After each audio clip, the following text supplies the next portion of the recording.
welcome back to Bengal Bites, a podcast about the Cincinnati Bengals from a real, raw, unfiltered perspective. I'm your host, Derek.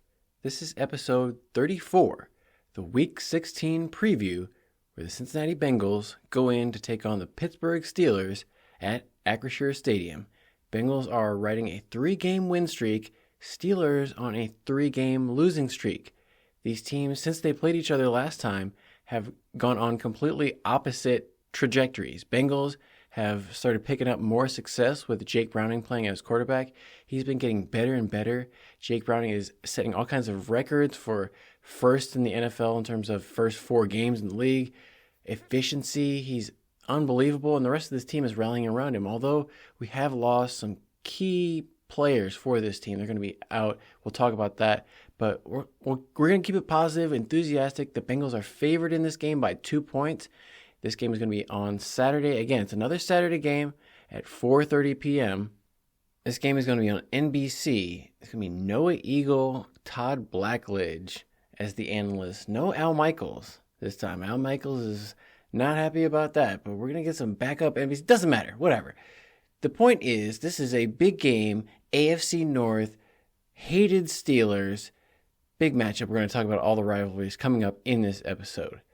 For the Bengals, this is going to be another revenge game for Jake Browning. Last week against the Vikings, we saw Jake Browning, as soon as the final kick went through the uprights, he turned and looked into the camera, slammed his helmet into the turf, and said, "They never should have effing cut me," in reference to the fact that Jake Browning used to be a member of the Minnesota Vikings practice squad for a couple years right out of college.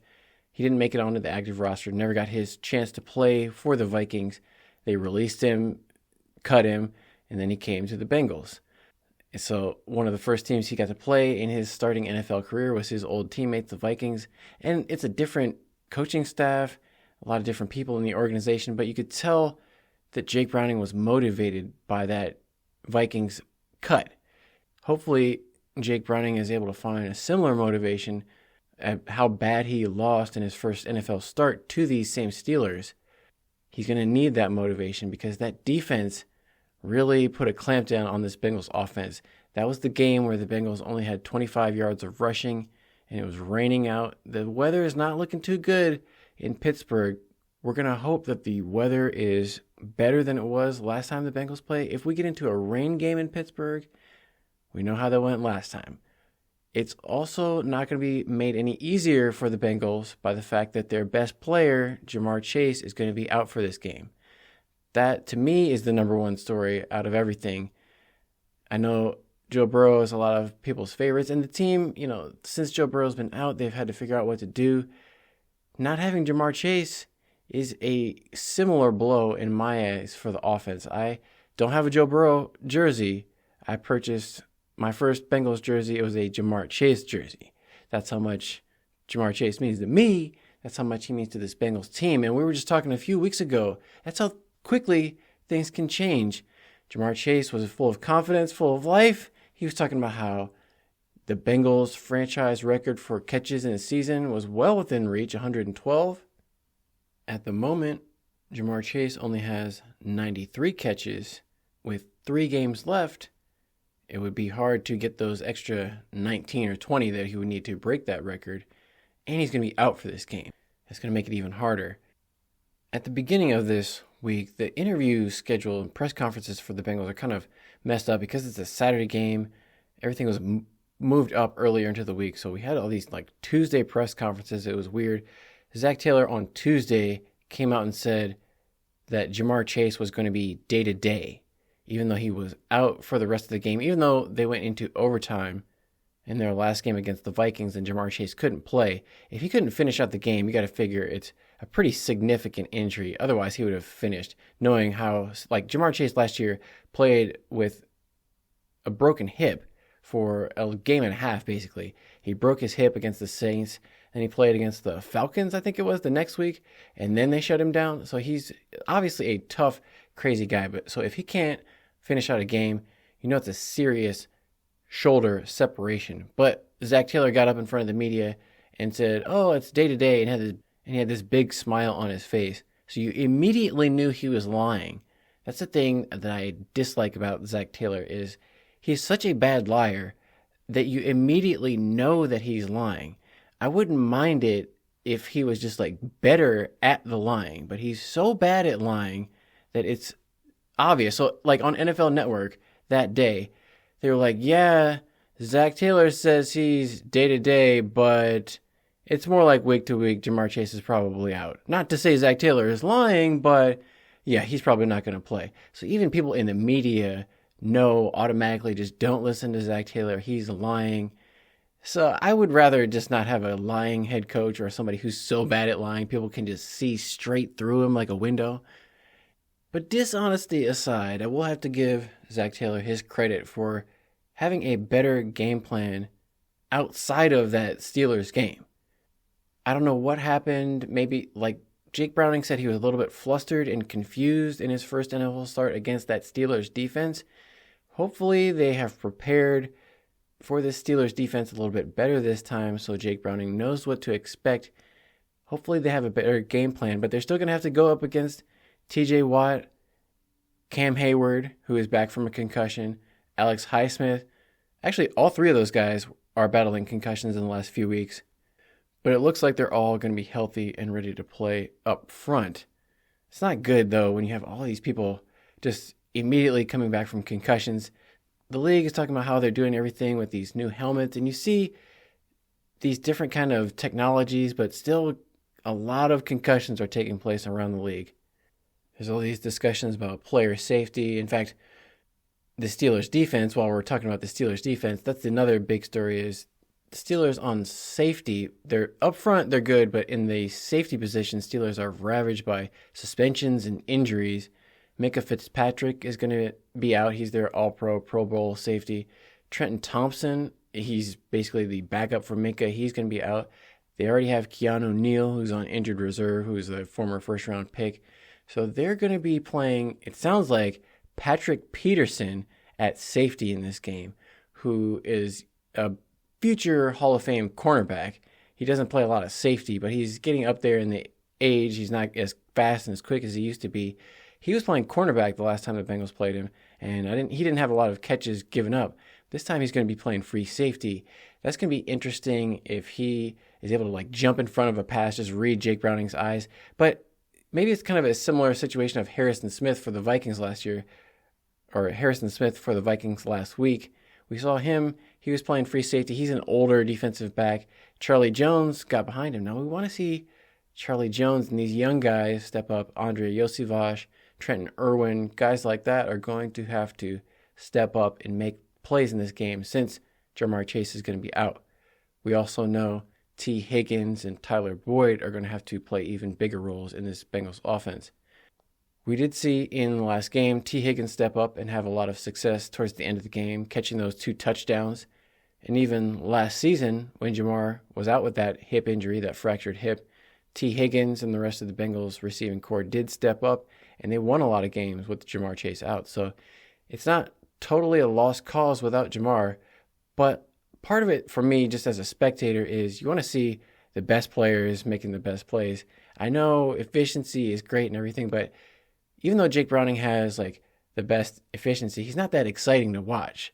I mean, I love winning and everything, but just watching him, he's not really that sexy. You know, he's not as big or as fast or as strong as Joe Burrow. He can't make these like incredible athletic plays. They're more like unspectacular, just kind of average guy plays that just works out really well. The results are really good, but like when you watch him play, you're not like, wow, that's amazing. It's just like, yeah, that guy's pretty good, you know? But that's whatever. Like Jake Browning, he's that type of guy that you're not going to be impressed with him, but he gets the job done.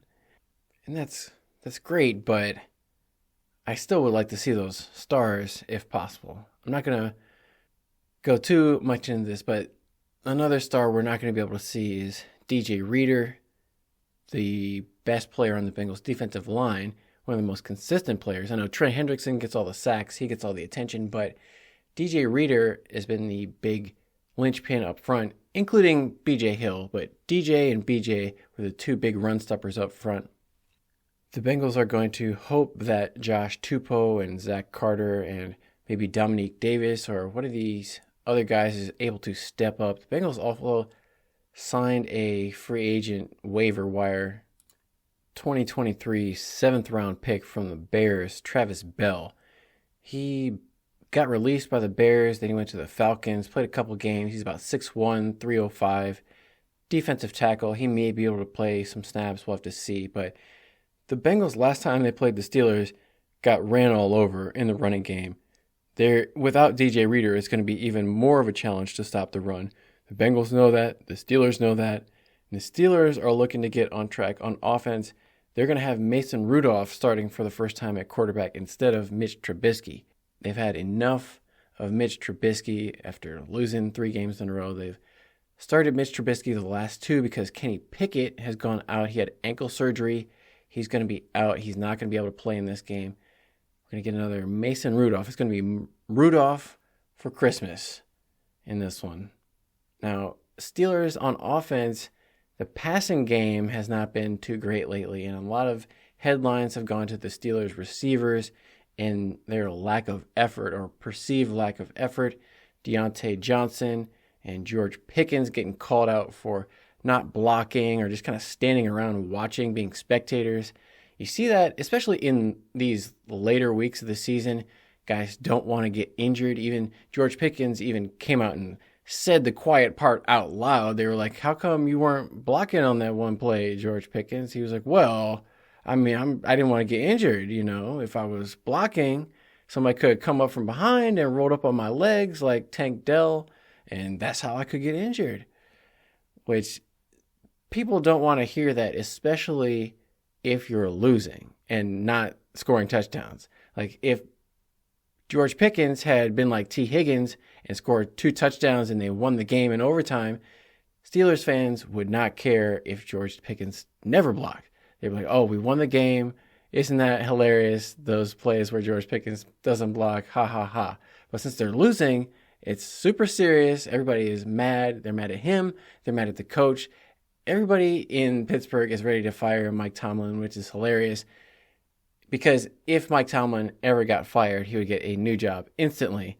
That's the thing. It's fun. But Mike Tomlin is a Super Bowl winning coach. I was going to say, if Zach Taylor got fired, I'm not sure he would get a job immediately as another head coach. But he hasn't won anything.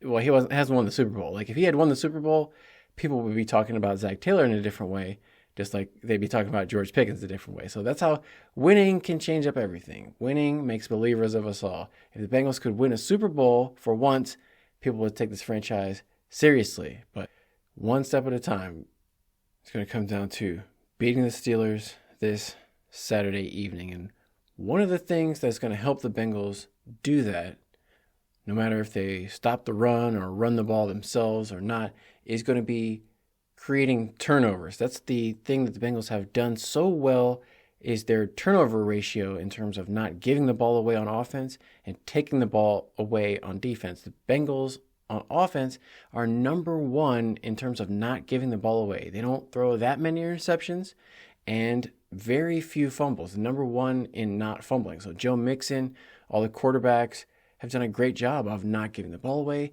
And somehow the Bengals defense, even though they give up yards all over the field, they somehow find a way in the red zone to take the ball away. We saw Mike Hilton, who is a former Steeler and is going to be looking for more revenge on his former team this week. He got an interception last week. We saw B.J. Hill get his 2nd interception in as many weeks. And one of the things that's insane is for defensive linemen in NFL history, B.J. Hill is only the 4th defensive lineman to have 2 interceptions in consecutive weeks. If he gets a 3rd interception, he'd be the first one to do that in NFL history. Unlikely, but you never know. If you get a tip, another crazy pass, B.J. Hill could be running it back for a pick 6. He's always talking about he's got hands. He said the defensive backs better watch out or he's going to try to play receiver. B.J. Hill is a crazy funny guy. If you missed his mic'd up, go back and listen to the B.J. Hill mic'd up. This week, the From the Jungle episode was mic'd up with T. Higgins, narrated by T. Higgins. So far, all of the players who are narrating these From the Jungle episodes are better narrators than Zach Taylor. And I will say again, it's great to have these players narrating and everything, but they're professional athletes. They're not voiceover actors. That's not really their strength. I don't understand why the Bengals don't just hire a professional voice actor to do the voiceover for these episodes. It would give it, more of a professional feel. But whatever, it's kind of cool to have the players talking on their own behalf. But this was another great episode of From the Jungle because we got to see the 2 wins against the Colts and against the Vikings. Dramatic wins, both of them. Great energy in both of them. We got to see Ted Karras and all the players volunteering in the community. Jake Browning getting out there and meeting people at the Boys and Girls Club.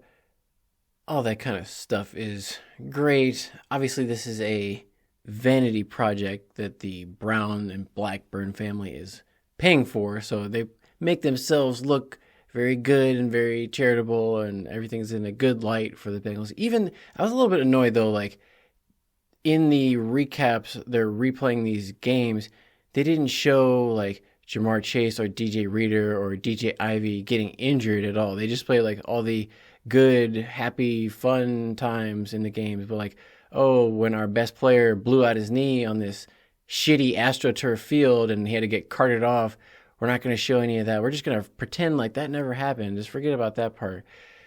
Not to go on about their AstroTurf more than I need to, but there was another story this week that came out that said the Minnesota Vikings are going to upgrade their turf in their stadium. They're going to get new turf, switch away from the split film turf that they're using, get some new stuff, and also the Indianapolis Colts are going to switch up their turf in 2024, this next coming season as well, which means that if that stayed the case, the Bengals would be the only team remaining in the NFL using this specific type of artificial turf.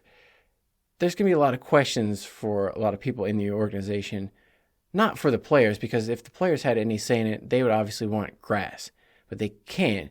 But the Bengals will tell you, well, 5 years ago in 2018, we installed this new state-of-the-art, top-of-the-line, cutting-edge fake grass, and it saves $100,000 a year on maintenance. And, I mean, you remember how bad the grass was before, don't you? We couldn't go back to that, and it would be so expensive. And since the stadium is maintained by the county, the Bengals have this out to say, well, it's not our stadium. It's the county's decision. We just lease it. So it's not our decision about what the surface is.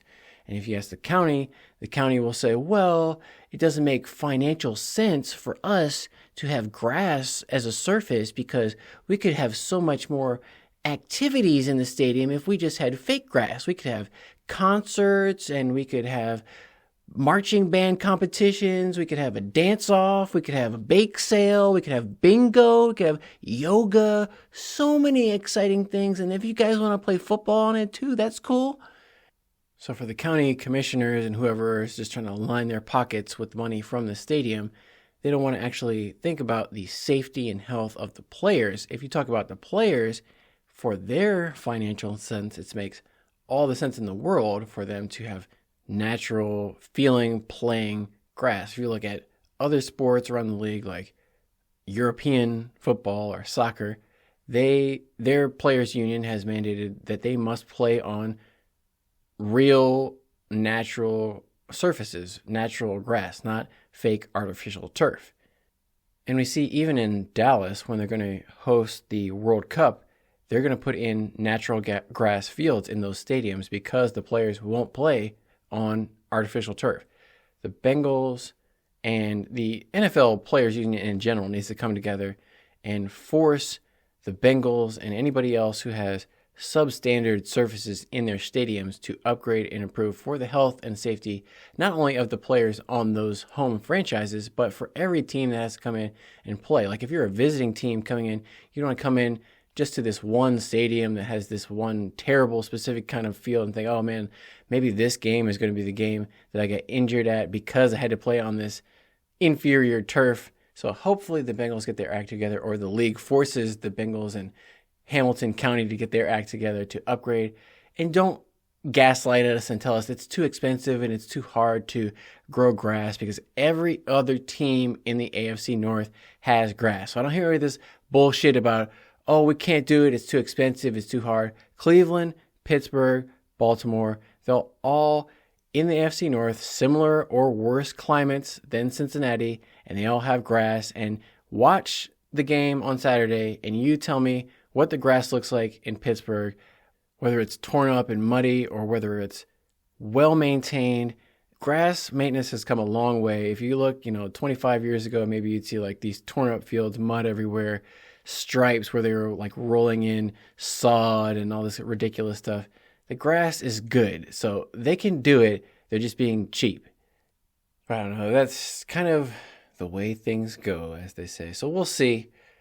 I'm sure fans, as long as they keep winning, even if the players get carted off week after week, they're just going to say, oh, next man up. As long as it's some guy out there wearing a Bengals uniform and fans can keep coming to the stadium and gambling and drinking beer and not really paying attention to the game because who cares about that? I'm sure the Bengals franchise will be perfectly happy. But as I said, the injuries, they pile up. It gets late in the season. You get games like this where you've got backup quarterbacks playing each other, a lot of injuries piling up on both sides. We even have the backup announcers announcing this game. No Al Michaels. We got Noah Eagle and Todd Blackledge, whatever kind of announce crew. I don't watch college, so apparently they're in college. Al Michaels has got to be super angry about this because some guy like 50 years younger than him is taking his job now. It's not going to go over well with Al Michaels, I'll tell you that much. But we're going to have to see how this Noah Eagle guy sounds. I like Ian Eagle, his dad. But do I really? It's just so much nepotism in the football. What is up? I just can't get behind it.